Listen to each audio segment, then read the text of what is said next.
Вот мы приедем, и будзе свята. А што далей? Ну, яны так паслухалі, паехалі. Каб мы разумелі, што прыгожа.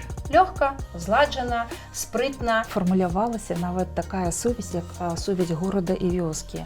Яна кажа: жанчына, якое жыта, я ўжо даўно нічога не сею. Якое шчасце, што вам гэта патрэбна. Добрый дзень, удзельнікі нашай сённяшняй размовы, вядучыя спецыялісты Беларускага дзяржаўнага універсітэта культуры і мастацтваў Алена Каліноўская і Алена Гумінская і фалькларыст Тацяна Валодзіна. У вёсцы Пагосты на Тураўшчыне завяршаецца міжнародны праект пры фінансавай падтрымцы ЮНЕСКА па ахове нематэрыяльнай культурнай спадчыны. Гэты праект доўжыўся 4 гады. Алена Тадэўшаўна, калі ласка, распавядзіце, у чым яго задача і сэнс.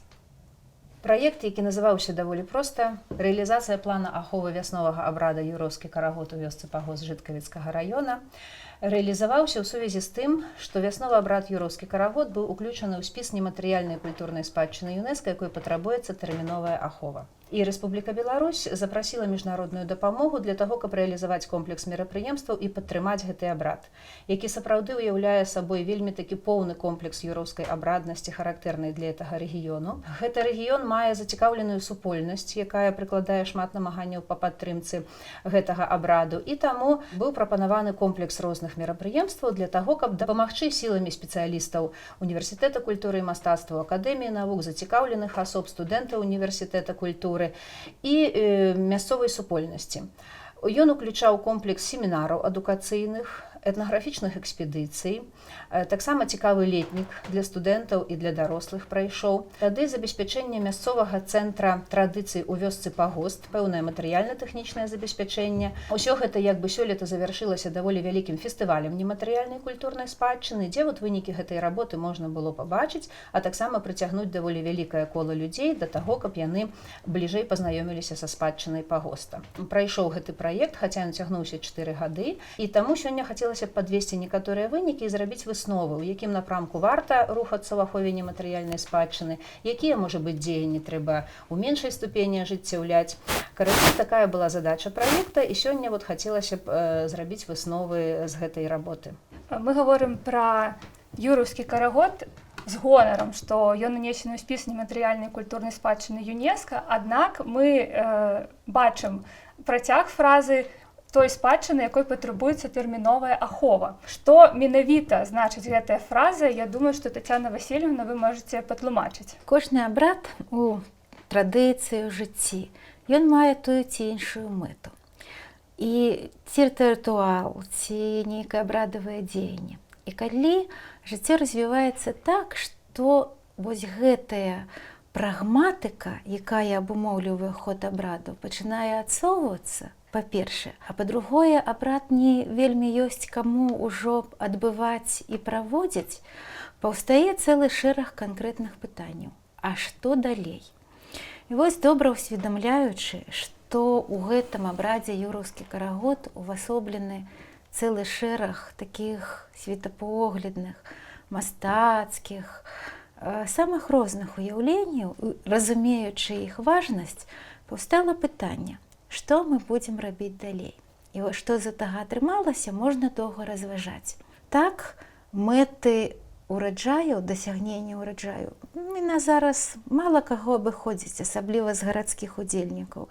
Ну, вырасце там колькі там цэнтнераў з гектара, это ўжо не галоўнае. І таму вось да гэтыя першыя важныя мэты падключыўся цэлы шэраг іншых. Тое, што аб'ядноўвае, што выводзіць такія каштоўнасці, як ідэнтыфікацыі. Калі мы адбываем гэты абрад, мы сябе ўсведамляем часткай вялікай супольнасці, мы сябе ўсведамляем, калі на тое пайшло, беларусамі, і вось праз коску гэта можна працягваць. І вось якраз гэта фестывальны рух і фестывальная форма, ён высветціў і вывеў на арэну цэлы шэраг іншых мэтаў і функцый у абрада Юраўскі карагод, якіх ніколі не было там. Я думаю, што пра фестываль мы пагаворым асобна. Ці правільна я разумею, калі мы тлумачым абрад, якому патрэбна тэрміновая ахова, гэта значыць, што сёння людзі мусяць шукаць і фармуляваць тыя новыя актуальныя мэты, цікавасці, якія патрэбна для таго, каб гэты абрад прыжываўся сярод не толькі сярод бабуль, скажем так.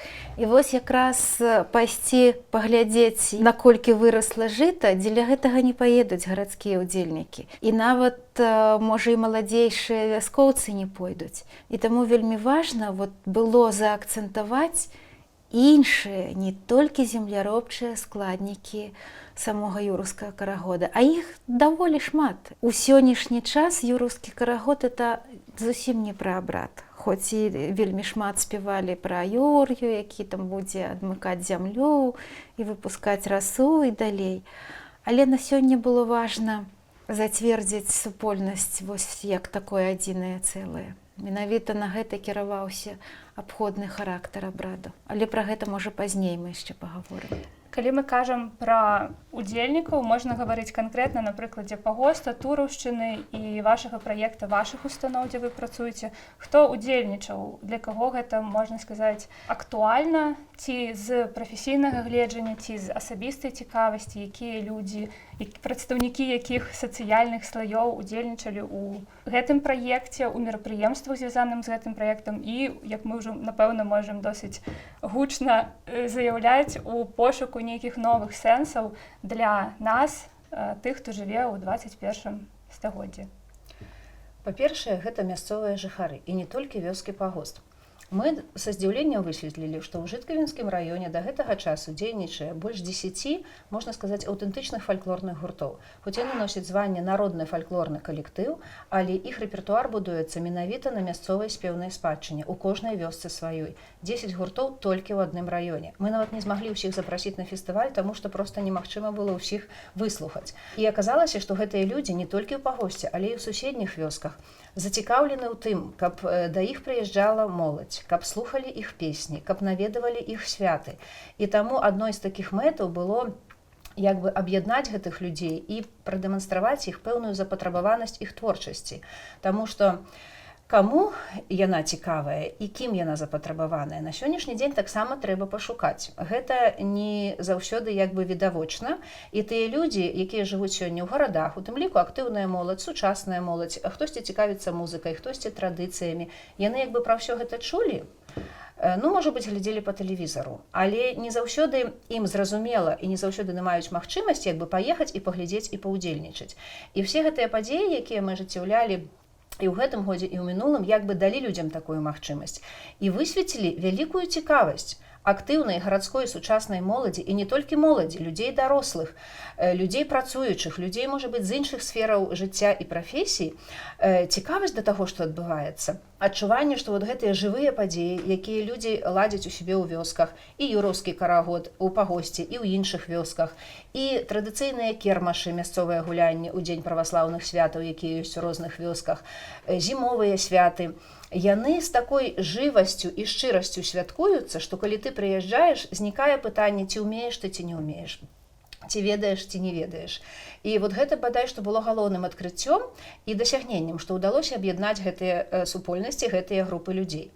Таксама з радасцю мы прывезлі ў Пагост іншыя калектывы, можа, якія працуюць у тым напрамку, якога яшчэ ў іх няма. Напрыклад, дзіцячыя калектывы з Мінскага раёна Калыханку, напрыклад, з Ракава, дзіцячы гурт «Фальклорны вянок», які вывучае мясцовую традыцыю. З Вялікага Новгарада прыехалі дзеці, якія прадстаўлялі фальклорны тэатр Кудзесы і мясцовыя юраўскія традыцыі, што, аказваецца, і дзяцей можна так навучыць і так заахвоціць, што яны з вялікай радасцю і шчырасцю будуць ва ўсім гэтым удзельнічаць. І сапраўды, як кажа Тацяна Васильевна, можа, не усе яны думалі пра тыя земляробчыя сэнсы, але пагрузіцца ў фальклорнае мастацтва, у супольную грамаду, у разам песні і танцы, у размовы з носьбітамі, якія там былі, усім было цікава. Я не магу сказаць, што гэта вельмі шырокая супольнасць, і гэтых людзей вельмі многа і лёгка сабраць. Але калі мы выразна фармулюем сутнасць падзеі, значэнне падзеі, тлумачым людзям, з якой мэтай мы едзем, што мы там убачым, цудоўным чынам гэта супольнасць павялічваецца і пашыраецца.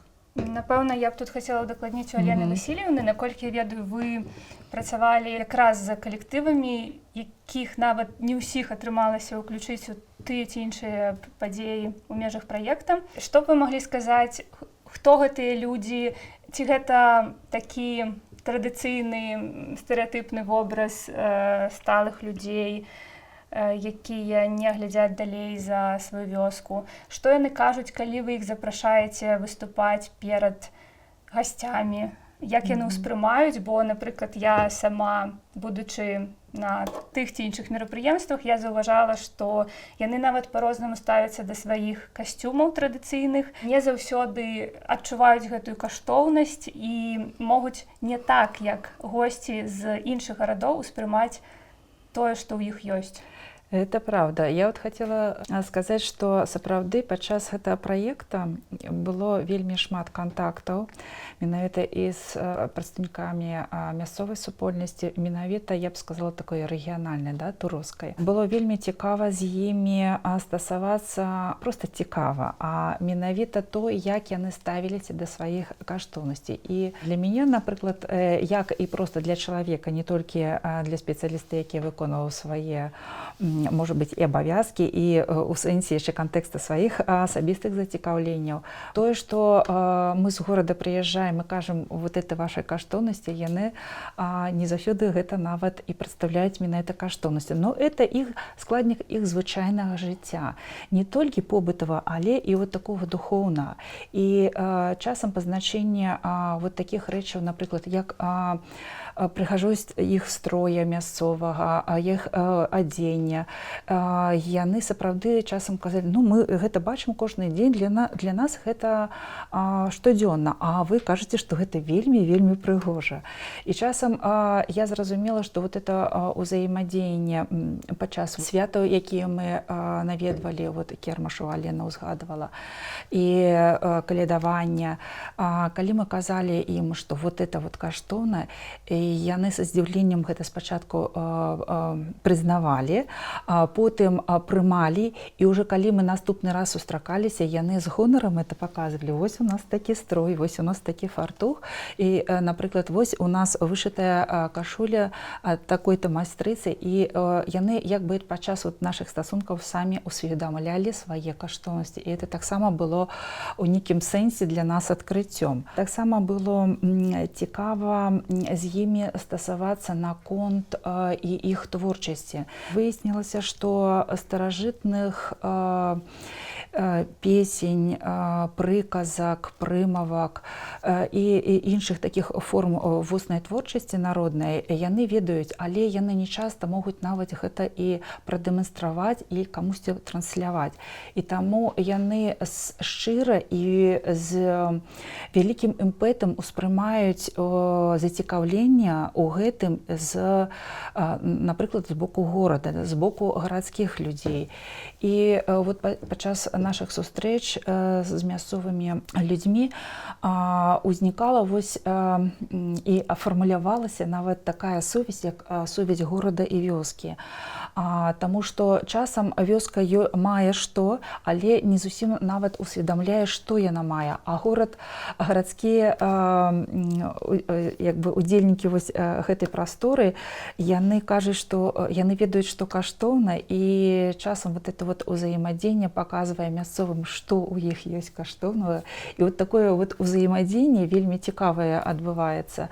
І вынікам гэтага, канешне, з'яўляецца тое, што і мясцовыя ўдзельнікі, а это звычайна мясцовыя калектывы, яны з вялікім жаданнем і чаканнем адносяцца да вось такіх зацікаўленняў і заўсёды чакаюць людзей, як яны кажуць, мы чакаем вас заўсёды да нас у госці, каб мы маглі паспяваць, мы маглі вам расказаць пра тое, што ў нас ёсць. Атрымліваецца, што ў межах праекта мясцовыя людзі атрымалі досыць шмат знаёмстваў рознага кшталту, розных людзей, і навукоўцаў, і іншых зацікаўленых людзей, которые прыязджалі і пыталіся у іх так, што мясцовыя разумелі, што ім цікава менавіта, як яны жывуць. І вось адна з задач ці мэт праекта, я так разумею, фігуруе стварыць спрыяльныя умовы для таго, каб гэтыя адметныя праявы нематэрыяльнай культурнай спадчыны больш адлюстроўваліся і у прынцыпе жылі і, магчыма, аднаўляліся там, дзе яны могуць аднавіцца. І атрымліваецца, што адна са спрыяльных умоў гэта большая адкрытасць і больш такіх знешніх кантактаў. Ці правільна я гэта разумею і ці можаце вы сказаць, што гэта добрая стратэгія і ў межах гэтага праекта, і на перспектыву ў дачыненні да Тураўшчыны і іншых лакацый. Напэўна, адразу Алену Тадэвушыну папрашу паразважаць на гэты конт у межах вашага вопыту працы ў праекце.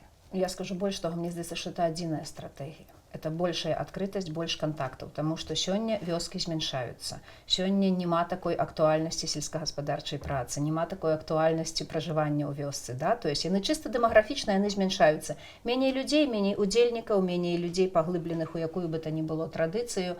А тым не менш, у іншым месцы, у горадзе, наадварот, моладзь разнастайнае зацікаўленне праяўляе, і таму я нездарма настаивала нават у некаторыя моманты ў прыцягненні розных фальклорных калектываў да гэтай дзейнасці, не толькі вёскі пагост. Таму што калі мы падтрымліваем усё асяроддзе, у гэтым асяроддзі зручна існаваць і розным калектывам, і гасцям, і турыстам, і нават установам культуры лягчэй працаваць, калі прыязджаюць маладыя зацікаўленыя удзельнікі. Таму толькі праз сувязі. Прычым як сучаснымі фармальнымі спосабамі, праз развіццё інфармацыйных рэсурсаў, праз развіццё нейкіх там баз звестак, праз сацыяльныя сеткі, так і праз усталяванне такіх міжасабовых кантактаў. Бо людзі вельмі цэняць шчырасць, адкрытасць, даверлівасць, і тады ўзнікае жаданне ўзаемадзейнічаць. І тады нават знікае пытанне, колькі чалавек да вас прыедзе на свята. Іх прыедзе 5, 10 ці 50. У людзей яно ўсё адно атрымаецца. І гэта тычыцца як і вёскі пагост, так і многіх іншых. І хацелася б, каб гэтыя кантакты, якія нам удалося наладзіць, працягваліся. Можна я дадам? Само свята ўключала такі момант, як прэзентацыя свайго мясцовага варыянту юраўскага карагоду, калі суседнія вёскі паказвалі свой каравай і расказвалі, як што ёсць. Назіраючы за гэтай часткай, у мяне так проста балела сэрца, бо я сабе ўяўляла, што кожная вёска магла б прывесці гэта ў сябе, і частка гасцей магла б паехаць у суседнюю вёску. Але часткова так і было у межах рэгіянальнага фестывалю? Канкрэтна ў гэты час не. Абрад праводзіцца тады, калі яму трэба прайсці. І ў гэты час госці былі тут. Але ў гэтым я бачу вельмі такую вялікую місію гэтага фестываля, менавіта ў сёлетняй форме. Тое, што ён сабраў гэтых зацікаўленых, пра якіх мы кажам. Але наступны год, я спадзяюся, што суседнія вёскі правядуць у сябе. І частка гасцей, якія пабылі тут, яны паедуць не абавязкова ў пагост, а, скажам, у Хачэнь, ці ў якія вёскі побач, у Чэрнічы, так. І адбудзецца больш такая кампактная, больш душэўная, менш пампезная, менш афіцыёзная, але напоўненая менавіта такім ужо такім больш унутраным прагматычным сэнсам. Сапраўды мы паспрабавалі нават закласці падмурак у такую падзею. Мы на адным семінару склалі каляндар, які апублікавалі у гэтым буклеце фестываля, можа, да наступнага года не забудзецца. І тут ёсць каляндар, дзе напісана, у якіх вёсках святкуюць юраўскі карагод, і што ў кожную з іх можна паехаць. А таксама шэраг іншых святаў гадавога кола і калектывы, якія гатовы прыняць у сябе людзей. Канешне, мы з аднаго боку з гэтым папрацавалі. І зараз гэтую інфармацыю трэба данесці да іншага боку зацікаўленых энтузіястаў, актывістаў і удзельнікаў. Гэта яшчэ трэба зрабіць, але сапраўды такая ідэя была, і можа не так хутка, як хочацца, але яна рухаецца. Хаця сёлета некаторыя вёскі правялі ў сябе юраўскі карагод трошкі раней дзеля таго, каб прыехаць у гонар фестываля.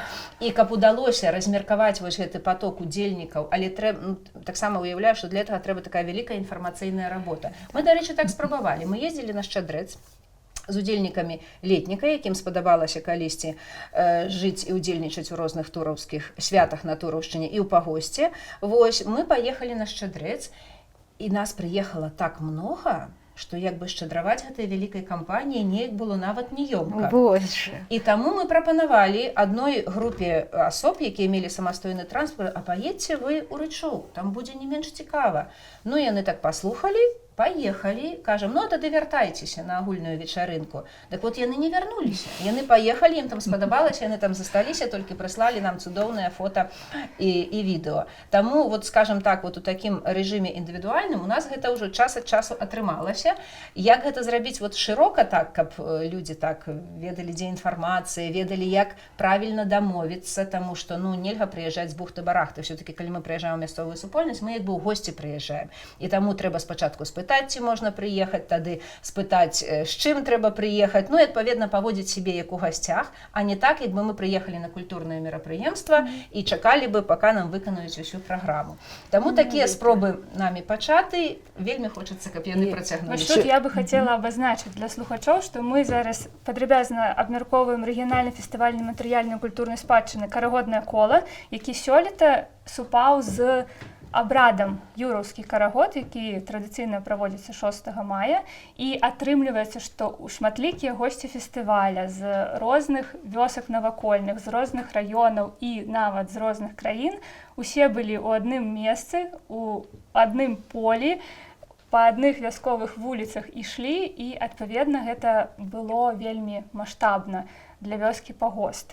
І мы гаворым пра тое, што гэта вельмі шмат людзей для абрада, аднак што бы мы маглі сказаць для падтрымкі мясцовай супольнасці, для прыкладу, можа быць, для іншых вёсак, тых людзей, якія там былі. Як вы ацэньваеце фармат, як вы ацэньваеце вынікі гэтага фестываля, ці гэта тое, што варта паўтараць, ці, можа быць, укараняць у нейкіх іншых мясцовасцях са сваім нейкім адлюстраваннем сваіх адметнасцей?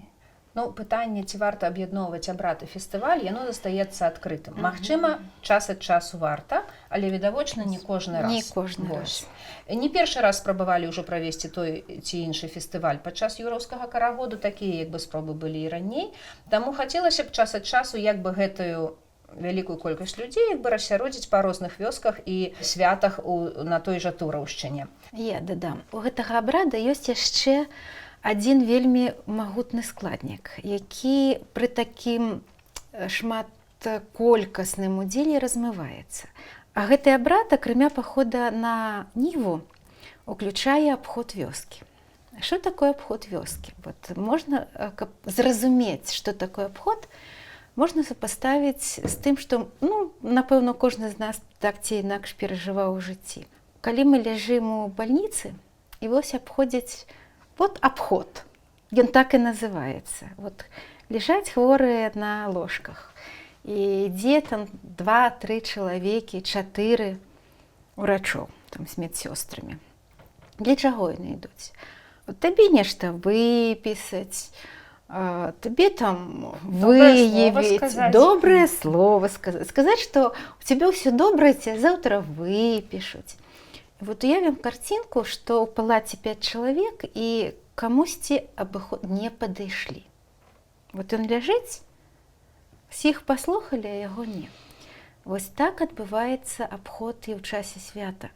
Калі кожны мусіць быць уключаны ў гэтую супольнасць, калі да цябе не зайшлі, то цябе як бы няма ў гэтай вёсцы, там ці дзе. А калі да цябе прыйшлі, то з нейкай вось мэтай, там праспявалі, павадзілі карагод, нешта прынеслі гэта добрае. І вось гэты раз праз вось гэтую вялізную колькасць людзей атрымалася, што колькі мы зайшлі двароў? Раз, два, тры, і ўсё, зусім не так, як хадзіў карагод, фактычна, ну, калі не ў кожны, то ў большасць двароў. І вось гэта важная мэта юраўскага карагода не толькі ў Пагосці, але ў цэлым па тэрыторыі Беларусі. Гэта як бы такое штогадовае абавязковае сцвярджэнне адзінства супольнасці вясковай, нават з тымі, хто прыехаў. І таму, калі вот праводзяцца такія аб'яднаныя мерапрыемствы, гэты момант мусіць абавязкова ўлічвацца, што нельга вось аб'яднаць тое, што цяжка аб'ядноўваецца. І калі б гэта праводзілася ў кожнай вёсцы такой вось больш абмежаванай колькасці, яно б мела больш такі кансалідуючы сэнс.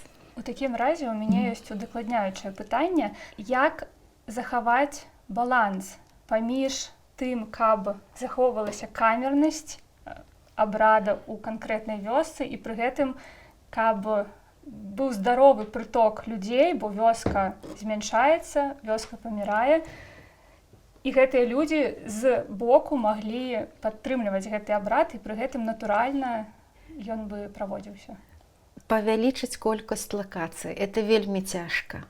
Але мы ж стараемся для таго, каб іх было больш. А можна я трошкі, паколькі я сёння так атрымалася, прадстаўляю трошкі мясцовую супольнасць. Я хацела сказаць, што якраз-то вось праца па праекту, тыя мерапрыемствы, якія праводзіліся, яны высветлілі, што, канешне, былі і раней звесткі пра тое, што юраўская традыцыя, вот на прыкладзе проста юраўскай традыцыі, як адбываецца вот эта такая кансалідацыя нават на ўзроўні лакальнасці, да? Высветлілася, што юраўская традыцыя была даволі шмат дзе распаўсюджана. Высветлілі, чаму, напрыклад, у некаторых мясцовасцях яна прыпынена, але пра яе яшчэ ведаюць. І на гэта былі вельмі сур'ёзныя прычыны. У некаторых мясцовасцях наадварот, яна больш, мне самі пра гэта казалі і прадстаўнікі гуртоў, і мясцовыя людзі, якія падыходзілі, расказвалі тое, што яны ведалі, то наадварот, дзякуючы вот этому праекту і нават фестывалю, яны сказалі, што, ведаеце, мы больш сталі уважліва адносіцца да таго, што ў нас ёсць. Вот менавіта з боку традыцыі. Вот у нас калісьці таксама юраўская традыцыя. Вот зараз у нас узнікла пытанне, можа быць, нам больш актыўна яе узначаліць, яшчэ даведацца пра, ёсць яшчэ людзі, у якіх можна запытаць, а ўсё ж такі, як у нас праводзілася гэта свята, якім чынам, з якімі адметнасцямі, а можа наадварот агульнасцямі, як у іншых мясцовасцях, або нейкія пэўныя свае лакальныя адметнасці захаваць. Я б сказала, што вот это, напэўна, это той плюс, які атрымоўваецца, да, і вот это пацвярджэнне, што, магчыма, вот калі мы кажам пра стратэгію захаванасці далейшай, то якраз-то вось, магчыма, вот гэты прынцып агульнасці больш малых лакацый, аб'яднанасці гэтых лакацый, магчыма, даць далей і як бы жыццё і падтрымку проста гэтай традыцыі. Але мушу сказаць, што трэба рэалістычна глядзець на сітуацыю і ў вёсцы. І на юраўскі карагод, і на шчадрэц карэктна узгадняюць тыя двары, якія гатовы прыняць. Сёння не ўсе жыхары вёскі гатовы прыняць абыход.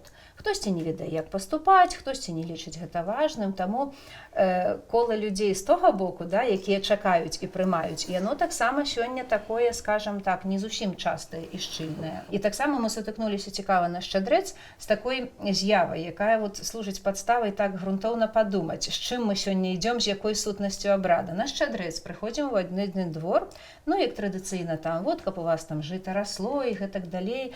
Яна кажа, жанчына, якое жыта, я ўжо даўно нічога не сею. Каб у вас на агародзе ўсё добра радзіла. Ой, дзеткі, не сажу я ніякі агарод. Не складваюцца зычэнні.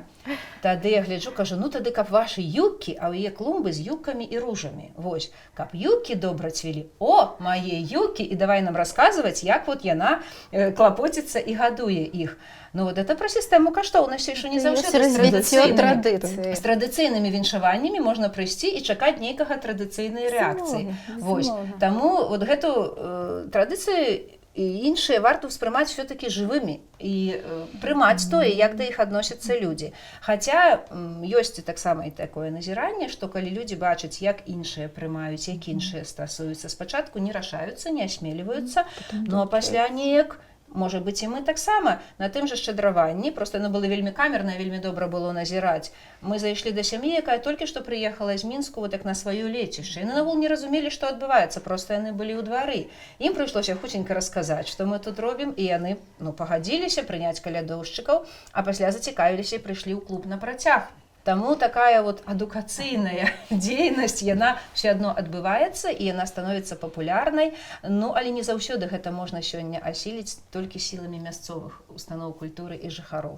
Яшчэ хочу Безумоўна. удакладніць, якія ёсць механізмы адукацыйнай дзейнасці ці проста далучэння тых, хто прыязджае ў вёску. Бо з аднаго боку самы як быццам бы відавочны спосаб гэта запрашаць турыстаў, аднак што ёсць турыст, который зможа зразумець, дзе ён адбываецца, ацаніць гэта і зможа сябе дарэчна паводзіць, і нездарма ёсць этычны кодекс, у прыватнасці выпрацаваны да абрада юраўскі карагод. Пытанне, як шукаць і пашыраць колькасць тых людзей, якія будуць прыязджаць на абрад з задавальненнем. Я за тое, каб не аб'ядноўваць людзей зацікаўленых, турыстаў, той, хто працуе як бы в рамках работы з культурнай спадчынай, і прызнаваць, што ёсць розныя групы людзей, которые прыязджаюць з рознымі мэтамі, і ў гэтай разнастайнасці якраз-то і ёсць такая падстава для ўстойлівасці. Таму што хто такія турысты? Турысты — людзі, якія прыехалі атрымаць пэўную паслугу. Вось. І яны чакаюць чагосьці ўжо гатовага, падрыхтаванага. І трэба сказаць, што на Турушчыне, пачынаючы з вёскі Пагост, гэтыя супольнасці навучыліся аказваць турыстычныя паслугі. То есть хутка, кампактна запрасіць на нейкае свята, паказаць, напрыклад, як адбываліся радзіны. Дырэктар клуба, загадчыца клуба Ірына Зорчык запрашала старэйшых носьбіткаў, Кацярыну Алексеевну, напрыклад, паказаць, як спавіваць дзіця, як спяваюць песні, расказаць пра розныя прыкметы. Вось. Пасля, як садзяць за стол, як прымаюць кумоў, прапаноўвалі ім пабыць падчас гэтага застолля па ролях. Вось. І ўсё гэта вельмі хутка заходзіла на працягу нейкіх там 2 гадзін. І трэба прызнаць, што вот эта турыстычная паслуга, яна цікавая, яна каларытная. Яна мае права на існаванне. Яна мае права на існаванне, таму што ўсім цікава, і ёсць матэрыял цікавы, ёсць цікавыя людзі, і все задаволеныя. Але гэта вот такая форма, якая падтрымлівае установы культуры, якая дазваляе ім забяспечыць там пэўны ўзровень платных паслуг. І ад Пагоста навучыліся іншыя клубы, якія не рашаліся, пасля пабачылі і вырашылі, што мы так можам. І гэта адна з форм. Але турыст — гэта такі вельмі кароткачасовы госць. Ён сёння паехаў у адну вёску, заўтра ў другую, паслязаўтра ў трэцюю. Таму я так много ўвагі звяртаю на людзей зацікаўленых, которые гатовы прыехаць і далучацца да практыкі. Іх намнога менш. Вось. Намнога менш, але тым не менш, вось яны ёсць, і яны ствараюць такую больш устойлівую аўдыторыю, якая прыязджае на той жа юраўскі карагод, можа там 4-й, 5-й, 6-й год, бо ведае, ім хочацца паспяваць, ім хочацца пагутарыць, ім хочацца пабачыцца з гэтымі людзьмі. І таму вось такіх людзей з устойлівай цікавасцю таксама варта мэтанакіравана шукаць, і я бы нават з боку устаноў культуры, спецыялістаў больш на іх звяртала ўвагу. Таму што наўрад ці мы сёння забяспечым пераемнасць толькі вясковай супольнасцю. Вось.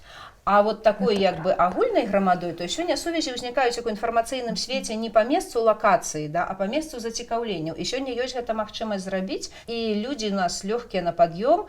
Вось на той жа юраўскі карагод там прыехала танцавальная суполка з Магілёва, у летнік да нас прыязджалі людзі з Брэсцкай, з Віцебскай вобласці, толькі таму, што яны пачулі і захацелі далучыцца.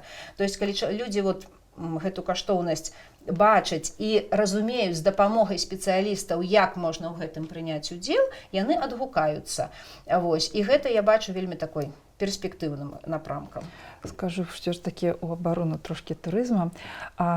Такія формы, як турыстычныя групы, таксама, чыста тэарэтычна можна падумаць пра тое, што там, магчыма, таксама будуць людзі, якім будзе потым праявіць больш устойлівы інтарэс вось да такіх з'яў, і яны ўжо з турыстаў пераходзяць якраз у разрад зацікаўленых людзей. З гэтага пачнецца. Так, можа быць так. Калі мы кажам пра абрад як дзею з вызначаным натуральным для мясцовасці ходам падзей. І мы кажам пра тое, што гэты ход падзей зафіксаваны, мы яго не мяняем. У кантэксце этычнага кодексу, калі госці з іншых мясцовасцяў прыязджаюць, яны зацікаўленыя, яны з адкрытай душой хочуць далучыцца. Як гэта зрабіць якасна?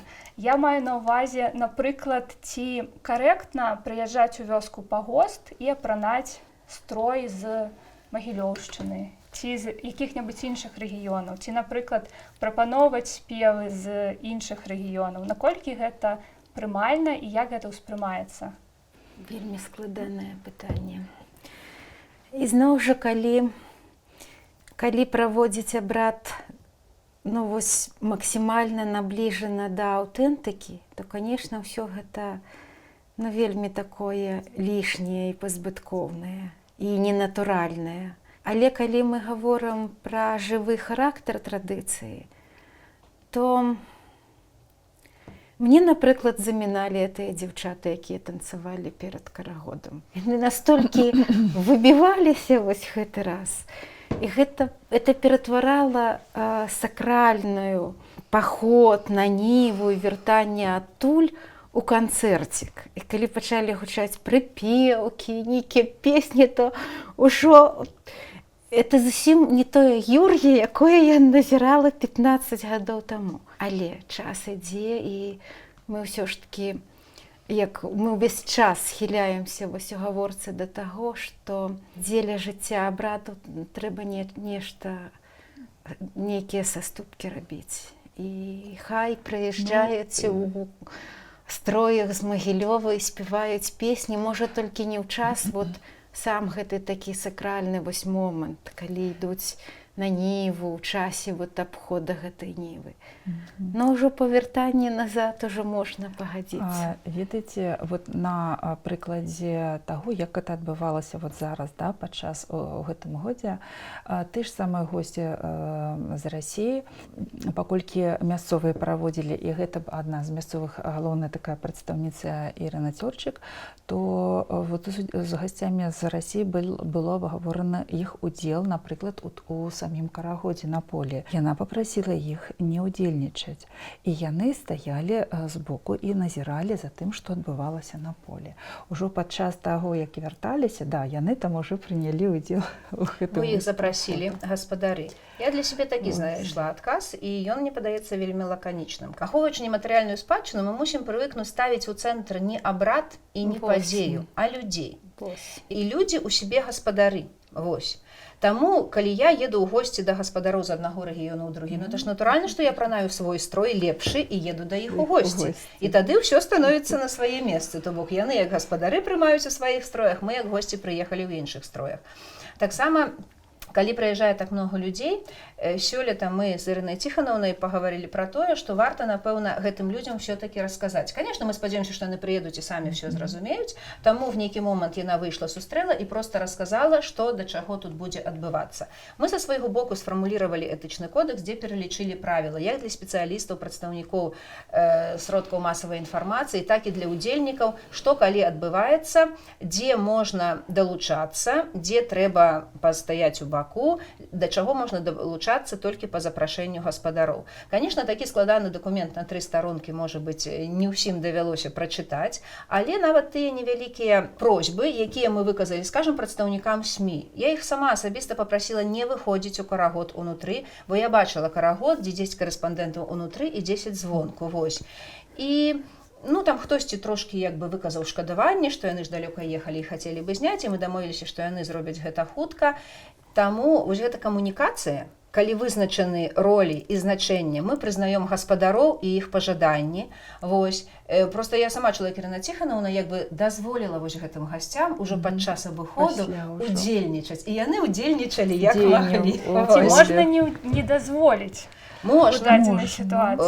Я думаю, што можна. Зноў жа, конечно, калі да вас прыязджаюць госці, то як мы паступаем? Мы імкнёмся штосьці все-таки ім прапанаваць і да чагосьці яго далучыць. Таму, напэўна, калі мы заявім нейкі строгі рэгламент і скажам, все прытрымлівайцеся, такая форма таксама бы дзейнічала, все так, напэўна, з павагай бы удзельнічалі.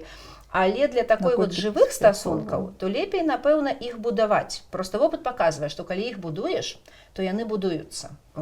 Людзі адгукаюцца, можа больш актыўна, менш актыўна, можа год не атрымалася, другі не атрымалася, на трэці атрымалася. То есть іх трэба спрабаваць, ставячы ў цэнтр менавіта гаспадароў. Няхай сёння гэта пагосская супольнасць вельмі маленькая, але часам прыходзілася і той вялікай колькасці раённых спецыялістаў і ўдзельнікаў таксама сказаць, а давайте мы іх паслухаем, а мы будзем як бы дапамагаць. І нават калі мы прыехалі там, напрыклад, здалёк і з вялікімі планамі, то давайте мы спытаемся, як лепей нам удзельнічаць, і атрымаем адказ, і вось так будзем удзельнічаць. І тады вот эта камунікацыя, яна такая ўдзячная атрымоўваецца. Гаспадары ўдзячны, што мы іх паслухалі, яны ўдзячны, што мы ім дапамаглі. Я за тое, што яе трэба будаваць. І яе, напэўна, як бы мы не хацелі, нельга вот взяць і прапісаць вот раз і назаўсёды.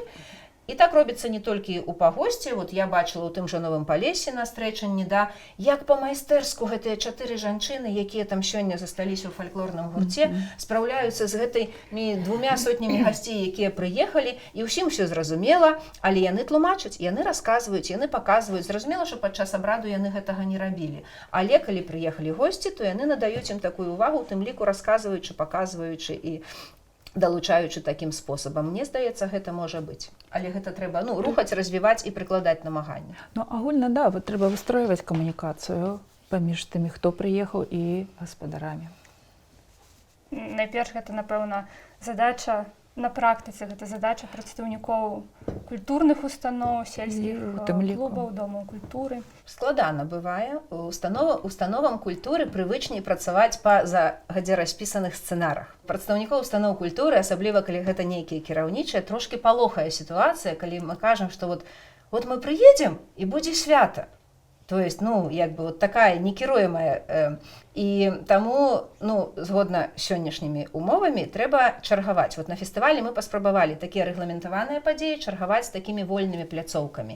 І я як бы рада, што атрымалася, як бы і агульныя пляцоўкі гульнёва-танцавальныя на вуліцах Пагоста, і танцавальная вечарына, і спевы на вуліцах і плошчах горада Турава ля Прыпяці, хоць там трошкі падвяло надвор'е. Часам у нас настолькі у дзяржаўных установах культуры як бы прывыклі да рэгламентаваных адносін, што калі кажаш, вот вы выйдзеце там і паспявайце, як бы спачатку ідзе такое як бы адмаўленне. А як гэта? А дзе гэта? Чаму гэта? Калі толькі людзі разумеюць, што як бы вось тут так задумана, для гэтага вся створана пляцоўка, все як бы радасна далучаюцца. Мы, напрыклад, на вуліцах Пагост там запланавалі 2 гульнёва-танцавальныя пляцоўкі. Камусьці не хапіла месца, людзі знайшлі сабе 3-ю, вось. І вот такая вот жывая, такая вот творчая атмасфера сапраўднага свята, яна таксама вот вельмі патрэбна, але часам трэба прыкласці намаганні, каб яе стварыць. Трошечки хочу працяг Алены. Хацела б сказаць яшчэ такі момант пра тое, як это, наколькі это садзейнічае таму, што старажытныя спевы, калі мы ўспомнім, у большасці былі ўсё ж такі акапельныя. І якраз вот такія спевы, як Алена казала, што звычайна у нас зараз фармат выступаў гэта абавязкова сцэна, абавязкова спецыяльная апаратура для пагучкі, і як бы без яе немагчыма. А тут якраз быў фармат такі, калі якраз трэба было ўспамінаць тыя песні, якія спявалі раней, і якраз менавіта у акапельным варыянце выканання, і тыя ж самыя спевы з падводкай. І на самой справе я вот упершыню ў горадзе Тураве пачула, як это раней было, да, на адкрытым паветры, як гучаць песні. Это была вельмі цудоўная вось такая сітуацыя. Я хачу звярнуцца да перадачы паміж пакаленнямі у будучыню тых элементаў нематэрыяльнай культурнай спадчыны. Гэта можа быць і абрады, гэта могуць быць спевы, танцы і розныя іншыя элементы. Якраз падчас дзеяння праекта не стала Кацярыны Алексеевны Панчэні, самай знакамітай, важнай захавальніцай, якая адрадзіла, змагла гэта ўсё пранесці праз шмат год і перадаць сваёй сённяшняй наступніцы Ірыне Торчык. І, напэўна, гэта удача, што Ірына Торчык апынулася ў Пагосце, змагла прыняць гэта, паспела прыняць ад Кацярыны Алексеевны, і сёлета юраўскі карагод быў юраўскім карагодам. Хачу, каб вы, можа быць, паразважалі, магчыма, у вас ёсць вопыт, магчыма, вы вывучалі гэтае пытанне, ці абмяркоўвалі пытанне з іншымі прадстаўнікамі іншых вёсак. Як гэта можа працаваць, каб абрад існаваў у вёсцы, дзе людзей меншае, і спадзявацца, што так пашанцуе, што туды прыедзе чалавек, які захоча гэта працягваць. Трэба, аднак гэта не гарантавана. Каб жыў той ці іншы абрад, перш за ўсё трэба, каб была уласна вёска. Каб там былі людзі, старэйшае пакаленне, маладзейшае, калі ўжо не школа, ну то хаця б нейкія людзі. Першая умова людзі. Другая умова будзе жыць той брат, які ізноў жа, як з чаго мы пачыналі, у яго мусіць быць мэта. Калі праводзяць, там, скажам, русалку, забяспечваюць, каб не было чагосьці злога ў хаце, каб маланка не пабіла, ці калі стралу вось праводзяць, ці калі шчадруху, ўсё ж такі хай хоць кветкі, але каб цвілі, калі на тое пайшло. Мусіць быць, абрад мусіць мець нейкую канкрэтную мэту. Калі гэта зусім нешта штучнае і надуманае, то гэта будзе не працяг традыцыі, а кожны раз спектакль. Нічого не будзе, калі не будзе мэты гэтага абрада, якая адпавядае нашаму дню сённяшняму. І гэта, вось, мне падаецца, на сёння стаіць, ну, каб жыла вёска і каб у вёсцы была абсалютная прагматыка. Все астатняе будзе дадавацца. Як бы мы маглі сфармуляваць мэту юраўскага карагода ў нашыя дні? Найперш, гэта ушанаванне ўласна святога Юр'я, які наш апякун, які наш заступнік. І зноў жа, гэта той святы, які прыносіць вясну, калі на той пайшло. Вясну ніхто не адмяняў. І вось гэтая такая мэта, вось кансалідацыя калектыву. Праз абход, праз спеў, праз танец, праз усё, што заўгодна.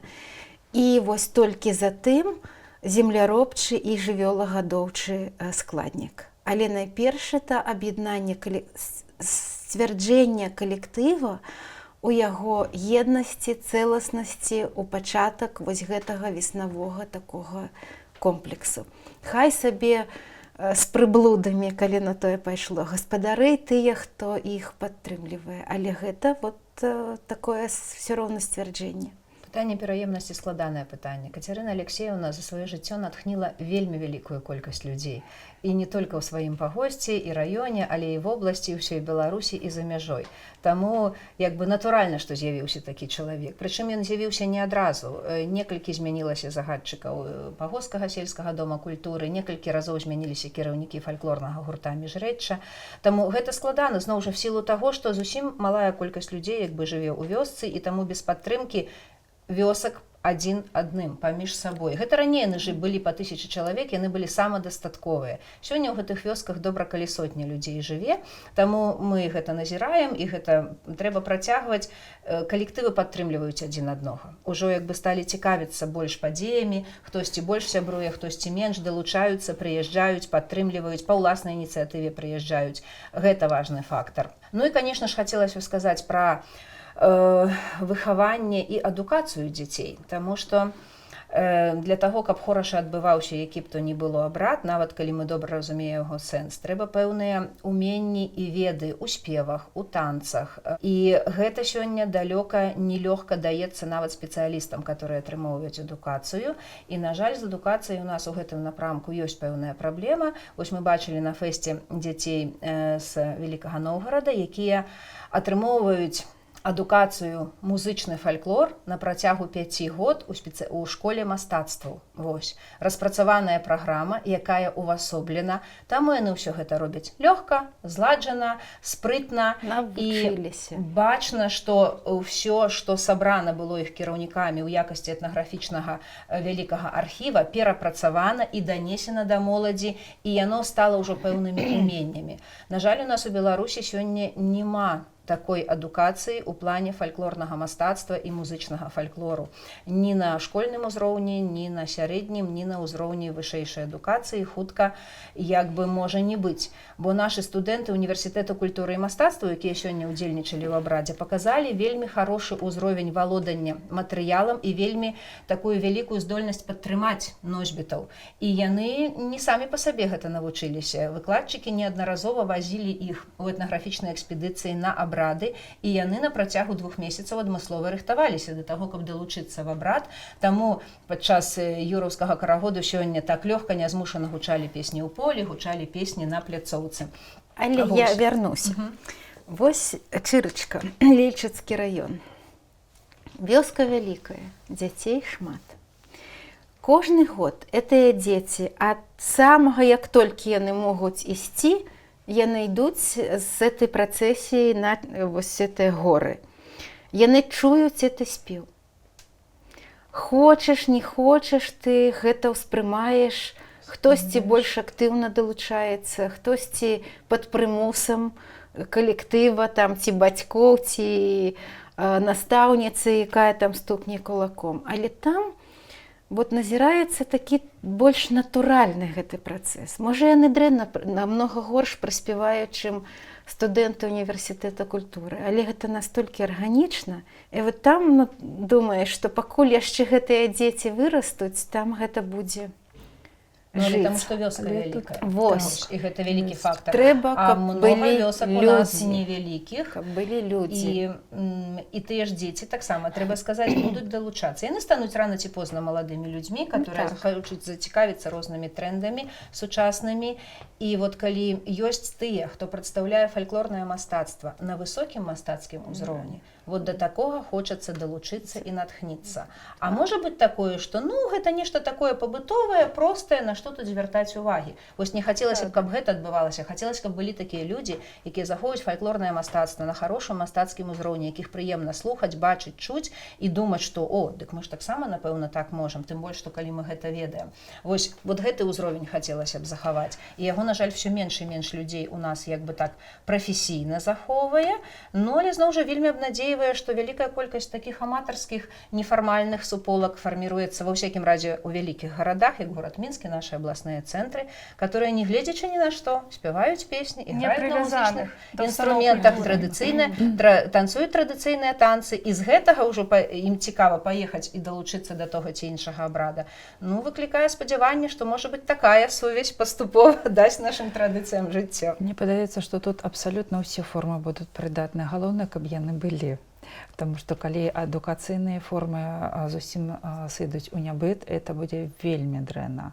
Я лічу, што вось госці, якія прыехалі з Расіі, яны паказалі даволі добры фармат для таксама падтрымання пераемнасці.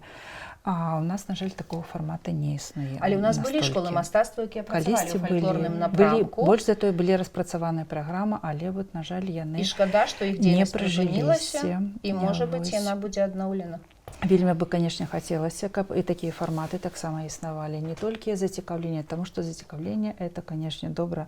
Хочацца, каб ўсё ж такі і іншыя формы таксама прысутнічалі. Больш за такое, вот эта прывабнасць, яна часам падтрымліваецца менавіта вось і добрай навучанасці. Бо прыклад вялікай вёскі, аграгарадка, ёсць у Жыткавіцкім раёне. Той жа аграгарадок Рычоў, который не вёска, а аграгарадок, і там выдатны калектыў Дубравіца спявае. І ў школе ёсць у іх такі факультатыў патрыятычнага выхавання, дзе як бы выкладчыца на аснове мясцовых фальклорных традыцый працуе з дзецьмі, і яны разам з гэтымі спявачкамі старэйшымі ладзяць розныя святы, далучаюцца і прасоўваюць гэта.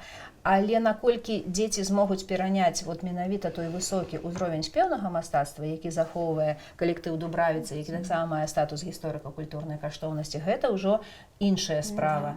Вось. То бок тут адной цікавасці можа не хапіць. Таму што часам мы бачым нават у традыцыйныя народныя фальклорныя калектывы, которые прыходзяць новыя ўдзельнікі, як бы зразумела, што людзі бы спявалі, але ім трэба, каб нехта дапамог, патлумачыў, як лепей пагружацца в гэты традыцыйны спеў.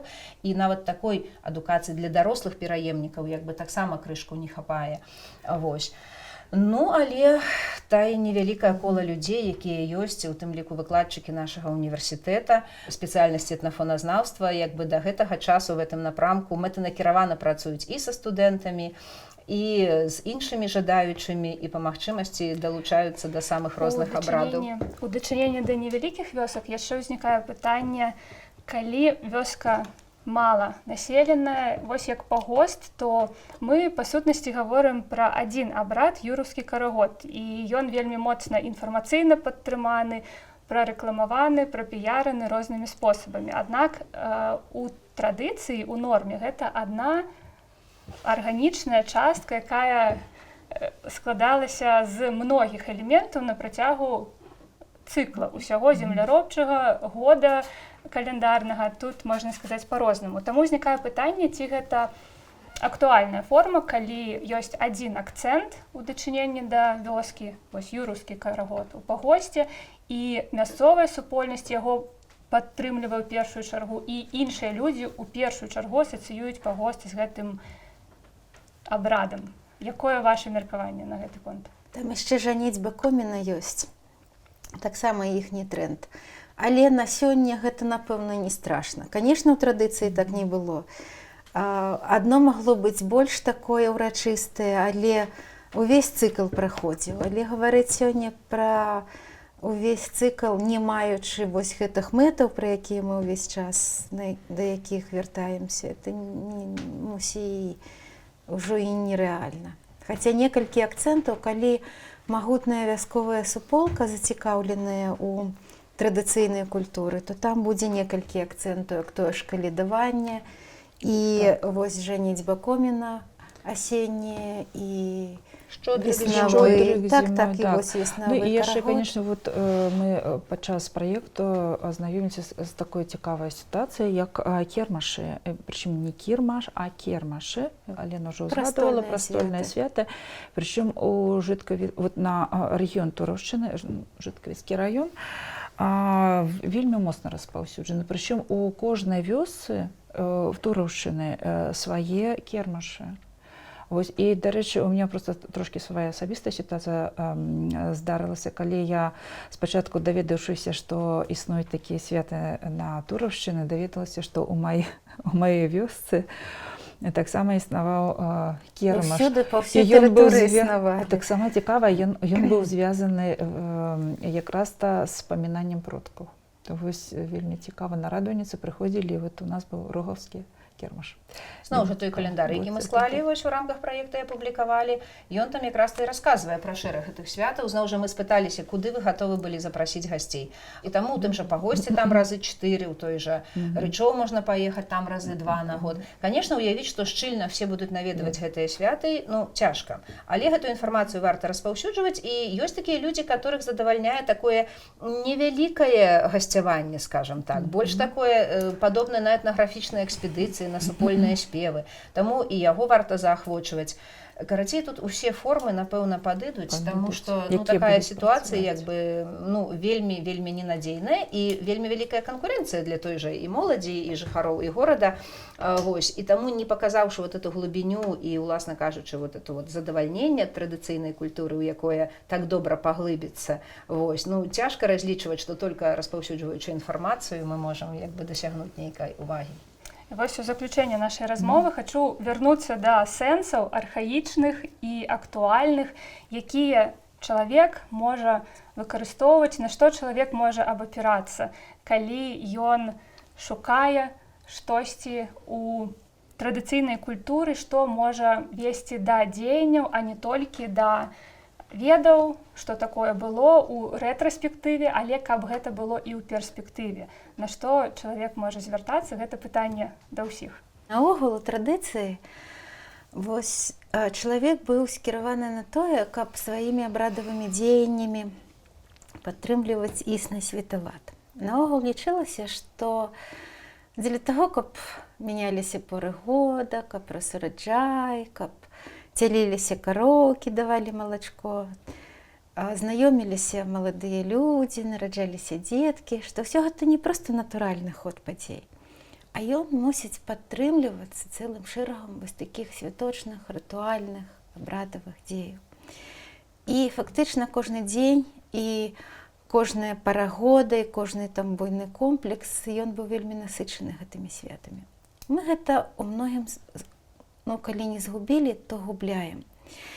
Але калі адыходзяць земляробча, жывёлагадоўчыя нейкія моманты, для нас важным застаецца скіраванасць на падтрыманне супольнасці, на падтрыманне знаёмстваў маладых людзей, хай сабе ў межах інтэрнэтнай камунікацыі, на падтрыманне стварэння сем'яў. Вельмі магутны складнік, які ніколі не губляе сваю актуальнасць, это здароўе. Каб чалавек быў здаровы, гатовы сёння ехаць, паўсці, ляцець, все што заўгодна. І традыцыйная культура утрымлівае вялізны комплекс абрадавых момантаў, скіраваных на вот якраз на гэтую сферу нашага жыцця. Ну і, власна кажучы, для таго, каб адзін дзень змяняў другі, каб сонца, якое вось зараз увойдзе ў свой пік, а потым пакоціцца рэзка ўніз, каб не завалілася зусім на небасхіл, а потым ўсё роўна выйшла адтуль. Таксама мусілі скіроўвацца вось такія дзеянні. Гэта трэба ведаць. Мы ўвесь час сёння гаворым пра адукацыйную работу. І таму не лішнім і ў сродках масавай інфармацыі, ў інтэрнэт-прасторы, каб з'яўляліся вось у такой простай даходлівай форме пераказ абрадавага кола, яго сэнсаў. І тады мы можам разлічваць, што вось гэтыя маладыя людзі, якім раптам адкрылася вуха, што это прыгожа, што яны будуць ведаць для чаго. І мы яшчэ сёння не закранулі літаральна ў пару словах такую важную рэч, як фарміраванне эстэтычнага канону. А вось каб мы разумелі, што прыгожа, якая колеравая гама прыгожа, які спеў прыгожы, якія рухі ў танцах прыгожы, якія этыкетныя дачыненні між людзьмі прыгожыя. Это не робіцца само сабой, это ўсё мусіць фарміравацца. І вось наш фестываль і праект, уся гэтая дзейнасць, я так лічу, што чагосьці дасягнулі в гэтым плане. Я якраз лічу, што вось гэтыя глыбокія сэнсы трэба расказваць, можа быць, нават больш складана, бо часам у імкненні да папулярызацыі ёсць такое імкненне да спрашчэння. І яна вельмі добра заходзіць усім. Все хочуць простае тлумачэнне арнаментаў, простае тлумачэнне абрадаў, зраблю так, будзе так, і гэта вельмі спрашчае і збядняе. Таму вот тыя ад спецыялістаў, ад людзей ужо дасведчаных, больш глыбокія тлумачэнні. То бок не ісці на паваду такой простай папулярызацыі, а менавіта разважаць пра больш глыбокія сэнсы, больш важныя стасункі, тыя ж самыя эстэтычныя каноны, каб людзі адчувалі глыбіню гэтай з'явы, а не нейкія паверхневыя простыя адказы, да якіх вельмі хочацца прямо вот да вульгарызацыі і да такой прымітывай фалькларызацыі часам у нас сыходзіць дзейнасць па захаванню і абрадаў, і, на жаль, выканальніцкіх мастацтваў. А вот выканальніцкія мастацтвы, на якіх будавалася традыцыйнае жыццё, яны таксама маюць сваю пэўную глыбіню, якая сёння часам спрашчаецца пры такіх агульных папулярных праграмах, калі яны змешаныя з іншымі жанрамі. А тым не менш, такія вот менавіта фальклорныя фестывалі, прысвечаныя менавіта традыцыйнай культуры, нематэрыяльнай спадчыны, яны дазваляюць трошки засяродзіцца на гэтым. І сучаснаму чалавеку, можа, гэта падаецца на першы погляд так даволі сумна, там 1,5 гадзіны слухаць народны спеў, да? Але калі ён зацікавіцца і паспрабуе сам вось штосьці рабіць, зусім мяняецца адносіны. Таму все фальклорныя выканальніцкія мастацтвы гэта найперш практыка. Вось. І сёння гэта разуменне шмат дзе страчана. І мы сутыкаемся з тым, што тады, калі людзі паспрабавалі і адчулі, што хтосьці ведае, умее болей, і гэта цікава, і гэта можна паглыбіцца, вось тады адбываецца нейкае разуменне на ўзроўні пачуццяў, а не на ўзроўні тэорыі, што это вот проста прыгожа, там гучыць, або выглядае, і гэтак далей. Таму з аднаго боку і глыбокія сэнсы трэба тлумачыць, і менавіта вот практыкі развіваць, спалучаць нейкія дэманстратыўныя формы з формамі такімі практычнымі. І праз гэта адбываецца адчуванне каштоўнасці. І ў тым ліку важна, мне здаецца, дзеці, каб бачылі прыклад дарослых. Мне здаецца, мы часам пераацэньваем выхаванне дзяцей, думаючы, што вот іх трэба навучыць, у нас не атрымалася, то ў іх атрымаецца.